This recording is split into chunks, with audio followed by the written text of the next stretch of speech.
Hello, everyone, and welcome to Bookercast, the podcast where books come to life. And I'm so excited to dive into another amazing story with all of you. Whether you're a bookworm or just love a good story, this is the place for you.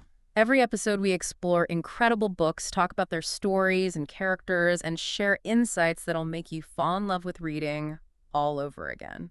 All right, let's not keep you waiting any longer. Get comfortable, and let's jump right into it. Sounds good. All right, let's dive into Red Rising by Pierce Brown. Yeah, it's a wild ride. Oh, it is. Definitely a book that sticks with you. In this deep dive, we'll explore its place in modern sci-fi. It's definitely a modern classic. Right, its blend of dystopia and rebellion, and why it's captivated so many readers. It's got that perfect mix of action, philosophy, and really great characters. Yeah, Brown knows how to weave a story. He does. So we're going right to the source for this deep dive. The book itself. Red Rising throws us into a future where humanity has colonized the solar system. But instead of utopia, we find even harsher inequality. It's like we take our problems with us no matter how far we go. Exactly. And it makes you wonder, are we doomed to repeat the mistakes of our past? It's a world dominated by a strict caste system. Color-coded for your convenience. Yeah, your color dictates your entire life. From the moment you're born. We start with the Reds, the lowest rung, The foundation of this society. literally breaking their backs in the mines of Mars. The fuel that keeps everything running. Makes you think, how can a society that's reached the stars still be so grounded in such archaic forms of oppression? Right. It's that contrast that makes Red Rising so compelling. And then you have the Golds, The elite living in decadent luxury. built on the backs of the lower colors. They see themselves as the rightful rulers, destined to lead.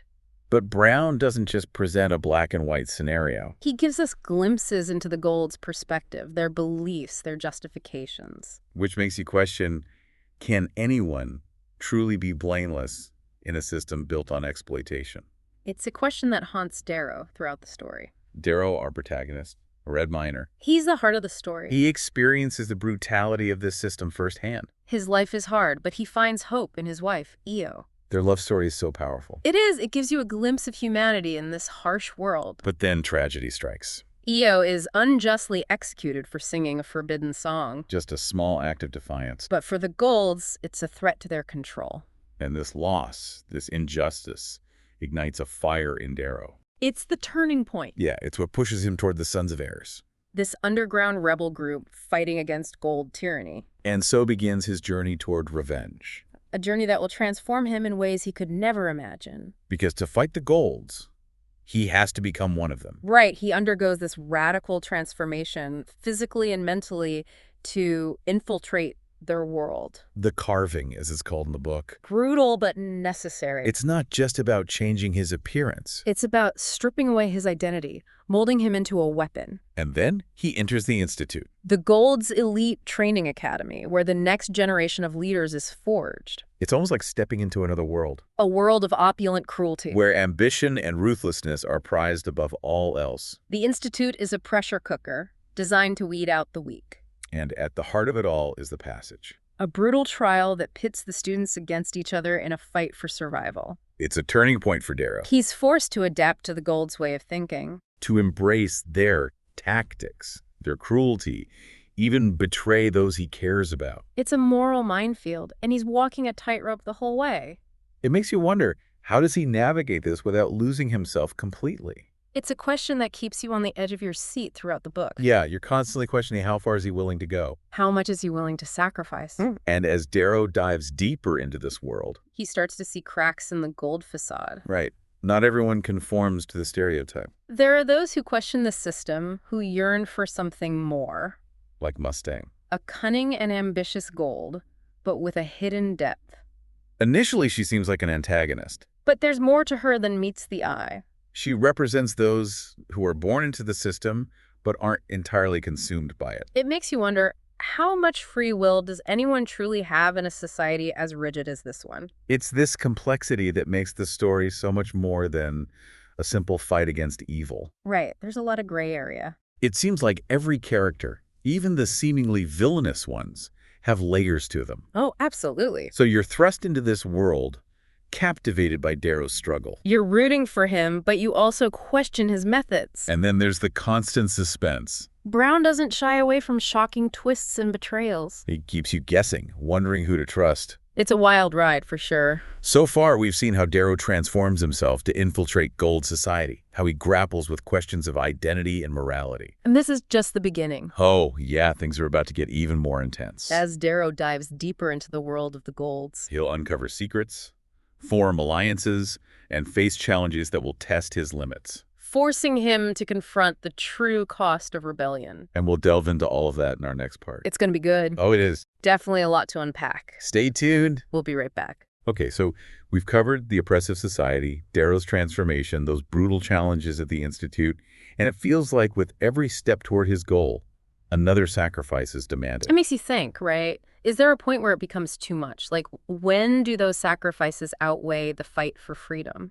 And when do they start to chip away at the very values you're trying to protect? That's the kind of moral complexity that really elevates Red Rising above a simple, good versus evil kind of story. Yeah, definitely. And the Institute itself, it's almost like its own character, shaping those students, pushing them to their absolute limits. It goes way beyond training, doesn't it? It's like indoctrination, systematically stripping away empathy and compassion. Well, the Golds, they genuinely believe in their superiority. They think they're destined to rule. And they've created a whole society to back that up. And the Institute, that's where that belief gets hammered into them, forged into this unyielding conviction. And Darrow, with his red upbringing, he sees right through it all. He understands the deep injustice fueling the whole system. Mm-hmm. And that just fuels his determination even more. But it also puts him at a constant disadvantage, right? He's got to play their game, think like them, even act like them just to survive. It's this high-stakes performance where one wrong move could completely expose him and, well, that would be the end. And yet, he doesn't just survive. He excels. He rises through the ranks of the Institute. It's incredible. It speaks to his adaptability, his resilience, that strategic brilliance he has. It's almost as if he takes their tactics, the Gold's tactics, and turns them against them. He gets that. To dismantle a system, you've got to understand it. Sometimes even better than the people who built it. But it's not a solo act, is it? He built some really unlikely alliances along the way. Definitely. Like with Severo, a low-ranking Gold who becomes Darrow's confidant. He brings some much-needed humor and support, too. Yeah, Severo's an interesting one. He is. He represents those who, even though they're born into privilege, they see the flaws in the system. That loyalty he has to Darrow, a red, it says a lot about how genuine connection can actually cut through these societal barriers. It really does. Their bond is like this beacon of loyalty and camaraderie in this cutthroat environment. It proves that even in a society that encourages backstabbing and manipulation, genuine friendship can still exist. And then there's Mustang. That connection with Darrow is definitely more complex, a lot more charged. There's this underlying attraction, but it's constantly bumping up against their conflicting loyalties, the secrets they both hold. Adds that emotional tension to the whole narrative, right? Reminds us that even in this world consumed by war and power struggles, the human heart still seeks connection. Absolutely. And Mustang challenges Darrow's perception of the Golds, too. She's not just some product of the system. She's a brilliant strategist, a natural leader, but she has her own sense of justice, too. Which makes you wonder, is the system itself the problem, or is it the individuals who choose to use that power for themselves? It's a great point. Her presence brings this moral ambiguity to the story, forces Darrow and us as readers to confront those complexities. It's not just good versus evil, There are shades of gray within every character, every faction. Makes us examine our own biases, our own ideas about right and wrong. For sure. And within this whole web of relationships, those rivalries, Darrow still has to face the challenge of the passage, physical and psychological. Yeah. The way Brown describes these challenges, it's so visceral, so detailed, you feel like you're right there with him, feeling that pressure, the fear, the adrenaline. And it's during these trials that we really see Darrow becoming a leader. We see his strategic brilliance, how he inspires those around him, building a team from the most unlikely allies. Reminds us that true leadership isn't about dominance or control. It's about inspiring others to fight for something they believe in, a common goal. But that leadership, it comes at a cost. He's going to make tough decisions, ones that test his morals, make him confront that darker side of himself. One pivotal moment that really sticks out is when Darrow breaks the rules of the passage. He risks his own success, his own future, to save one of his men. That decision comes from his deep sense of justice. That refusal to abandon those loyal to him shows us that real strength. It's not blind obedience to the rules, it's about courage to do what's right, even when it's hard. Yeah, it's a turning point for him.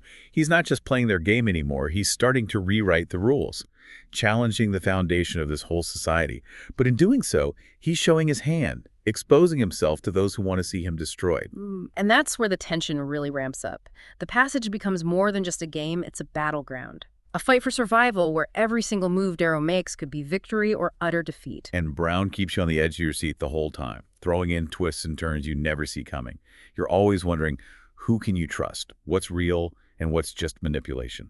Absolutely, and just when you think you've got it figured out, Brown pulls the rug out from under you, reveals another layer of betrayal, schemes within schemes. It's that constant uncertainty, that sense of danger lurking everywhere that makes Red Rising so hard to put down. One of the most shocking moments is when the Jackal's true identity is revealed. This mysterious figure, the one who's been terrorizing the students the whole time, turns out to be someone Darrow thought he could trust. It's devastating. It forces him to rethink everything he thought he knew. It really highlights how deep the corruption runs in Gold Society. Even those who seem to be on your side, who share your goals, can turn out to be your worst enemies. Chilling reminder that power can corrupt even the best intentions. And that betrayal, it has huge consequences. It sets off a chain of events that completely changes the course of Darrow's journey, forces him to make even harder choices, sacrifice even more, all in the name of justice. As the passage reaches its climax, Darrow faces this final confrontation, one that pushes him to his absolute limits physically and emotionally. He's going to face his own darkness, embrace the very violence he hates to achieve something greater. This culmination of the passage, it goes beyond winning or losing. It's about the change Darrow goes through, the sacrifices he makes, the effect it has on him, his soul. Makes you ask, can you fight a monster without becoming one yourself? And as part 2 comes to a close, we're left with Darrow at a crossroads. He's survived the passage, but he's not the same. He's one step closer to taking down the gold regime, but the path ahead is even more dangerous, and winning, well, that might cost more than he ever imagined. So we left Darrow at a crossroads, right? He's endured the Institute, the passage, he's proven himself. But it's like, what did it cost him? It feels like the deeper he goes, the more he has to sacrifice. That's the struggle at the heart of it all. It's not just about bringing those golds down. It's about the morality of revolution. Can he really dismantle this system without becoming the very thing he's fighting against? Yeah, it's a question that's always there in these stories, right? How far would you go? What lines would you cross? That's what makes Red Rising so powerful. It makes you think. And Brown doesn't shy away from those tough questions. As Darrow moves on from the Institute, he's in a whole new phase of the rebellion. One that needs even more strategy, leadership, and tough choices. He's not just surviving anymore, right? He's leading this movement, inspiring others to fight back. What's so cool is how Brown shows Darrow becoming a leader. It's not like he's just born with it. He makes mistakes, has doubts, feels that weight of responsibility. It makes him so much more real. It's not just about being strong or having a good army. He sees the importance of symbols, of propaganda, winning people over. It's like he's playing the game on a bigger board now, manipulating things, making alliances, using the gold's weaknesses against them. One of the big takeaways from Red Rising is how real power isn't just about strength or being in charge. It's about inspiring people, uniting them for a cause, giving them hope for a better future. And as the rebellion grows, the conflict explodes. Some of these battles are just epic, and the twists, wow. Brown writes action like a movie, so much tension and energy, you can practically feel everything, the explosions, the fighting, the sheer chaos of it all. But even with all that, he never forgets the characters, their reasons, what they're going through. You see how war affects Darrow, his friends, everyone caught in the middle. One of the hardest parts for me was when a character close to Darrow dies. It's like a punch to the gut, a reminder that even in a made-up world, war has real consequences. It makes you realize the human cost of it all, and it drives Darrow even harder to finish the fight, whatever it takes. And as the series goes on, Darrow faces betrayals, setbacks, you name it. He has moments where he just wants to give up. But he never does. He never loses sight of that vision, that world free from the golds. It's that fire in him that makes him such a compelling character. Red Rising isn't just about fighting back, though. It's about hope, about standing up for what you believe in, even when everything's against you. It shows us that change is possible, but it takes guts, sacrifice, and facing the darkness. both inside us and out in the world. And that brings us back to where we started. Where does Red Rising fit into modern sci-fi? I think it's safe to say it's a classic. Totally. It's one of those books that grabs people, makes them think, inspires other writers. It's like Red Rising gave the genre this shot of energy, mixing dystopia, epic fantasy, and political thrills into one amazing story. It challenges us to look at our own world, question authority, fight for something better. It's the kind of story that stays with you. It leaves you feeling hopeful, believing that we can overcome anything. If you haven't read Red Rising yet, you're missing out. It'll challenge you, thrill you, make you appreciate how stories can show us what it means to be human. It's a deep dive you won't forget. And that's a wrap for today's episode of Bookercast. We hope you enjoyed diving into it as much as we did. Thank you so much for spending your time with us. Your support means the world, and we can't wait to hear your thoughts on this episode. Don't forget to subscribe, hit that like button, and share this episode with your fellow book lovers. And let us know your thoughts in the comments below. We love hearing from you. See you in the next deep dive. Bye for now, and happy reading.